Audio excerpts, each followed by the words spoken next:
Tous ceux qui ont joué à Tower Defense Simulator le savent. Le but du jeu est de défendre la sortie de la map en plaçant des tours qui vont tuer les zombies. Les tours ont toutes des stats qui vont dicter si elles font plus ou moins mal aux zombies. On va supposer que vous savez déjà tout ça et commencer à vous parler de choses plus pertinentes. Bienvenue dans la base de TDS. Les tours de TDS ont toute une portée. On la voit tous, elle est représentée par ce gros cercle bleu quand on sélectionne une tour et quand on veut la placer. Une des bases de TDS est de savoir couvrir un maximum de la route avec ces cercles et d'éviter de la coller à l'entrée comme... ça. Oui. La raison pour laquelle on va couvrir un maximum de route avec la portée d'une tour est de pouvoir garder un zombie dans la portée un maximum de temps et donc lui permettre de le toucher plus souvent et lui faire plus de dégâts.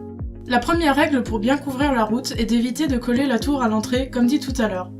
Si vous collez trop votre tour à l'entrée, vous allez perdre une bonne partie du potentiel de votre tour à couvrir de la route. D'ailleurs, cette règle s'applique aussi à la sortie, car la moitié de la portée de votre tour sera derrière la sortie, donc inutilisable. Évidemment, si votre objectif est de finir la map aussi vite que possible, vous n'avez pas forcément le choix, mais en règle générale, vous allez vouloir éviter. Aussi, certaines maps ne vous donnent pas exactement le choix. Je pense notamment à Dead Ahead et Winter Stronghold, qui n'ont pas forcément beaucoup d'espace efficace autrement. On arrive sur la deuxième règle que j'appelle la règle du virage.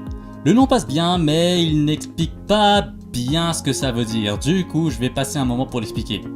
Les lignes droites c'est bien, c'est rigolo, les Holiday Archer aiment ça, mais si vous voulez maximiser la couverture d'une tour, il faut placer vos tours vers l'intérieur d'un virage. C'est d'ailleurs encore mieux si vous pouvez les placer vers l'intérieur de deux virages en même temps, un peu comme ici sur la map Medieval Times. Si vous mesurez la distance couverte, vous remarquerez que je peux couvrir plus de routes que sur une ligne droite, et ça donne à ma tour plus de dégâts. Une troisième règle, mais qui ne s'applique qu'aujourd'hui cette map, c'est la règle du croisement. Celle-là, elle est simple, il n'y a pas trop besoin de réfléchir pour la comprendre. Mais si vous êtes sur Polluted Wasteland, Crossroad, Rocket Arena ou n'importe quelle map avec deux entrées, sauf Winter Stronghold, vous allez pouvoir beaucoup plus toucher les zombies vers la zone de croisement. Cette règle-là, elle est encore plus utile pour les tours qui peuvent toucher plusieurs zombies en même temps, mais s'applique à toutes. Une règle spéciale pour les tours de falaise, donc Sniper, Mortar et Outlaw, c'est la règle de l'empilement ou simplement le stacking en anglais.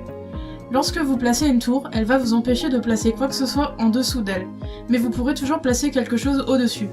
C'est pour ça qu'il faut toujours placer les tours de falaise à l'élévation la plus basse en premier, et monter petit à petit. Bien utiliser cette astuce peut même permettre de coller des tours de falaise, d'où le fait qu'on appelle ça un empilement. Une dernière règle dicte que pour faire plus de dégâts en moins de temps, il vous sera toujours plus intéressant de coller vos tours. Tout compacter permettra de beaucoup mieux utiliser la place disponible, mais aussi de pouvoir tout booster avec les mêmes commandeurs DJ et John. Mieux vous les coller, mieux vous les contrôler. Faites quand même attention car si les tours sont compactées, ça voudra aussi dire que certains ennemis comme Templar ou Tank auront plus de facilité à stun plus de tours. Maintenant, vous savez pourquoi Monsieur level 210 vous a là-dessus quand vous avez placé votre outlaw au milieu du bâtiment devant l'entrée de Cyber City. Vous avez perdu beaucoup de place et du coup beaucoup d'efficacité. A l'avenir, vous saurez que vous perdez des dégâts à complètement coller votre minigunner devant l'entrée. Avant de vous quitter, j'ai une règle bonus à vous donner, mais qui est beaucoup plus du bon sens qu'une vraie règle. Être à côté de la route, c'est bien, mais c'est encore mieux quand c'est une tour qui agit directement contre les zombies. Du coup, évitez d'être celui qui prend toute la place avec vos fermes et mettez vos fermes et vos military bases à l'écart de la route. On va vous laisser sur cette note. On vous a expliqué les bases du positionnement, maintenant c'est à vous d'apprendre à les appliquer en jeu. Une fois que vous les aurez appliquées, vous remarquerez que vos parties se passeront généralement mieux, en espérant vous revoir pour un prochain épisode de la base de TDS. Si ce premier épisode vous a plu, n'hésitez pas à vous abonner à la chaîne et à mettre un like à la vidéo. N'hésitez pas non plus à la partager aux nouveaux joueurs de TDS que vous connaissez pour leur faire apprendre mieux le jeu.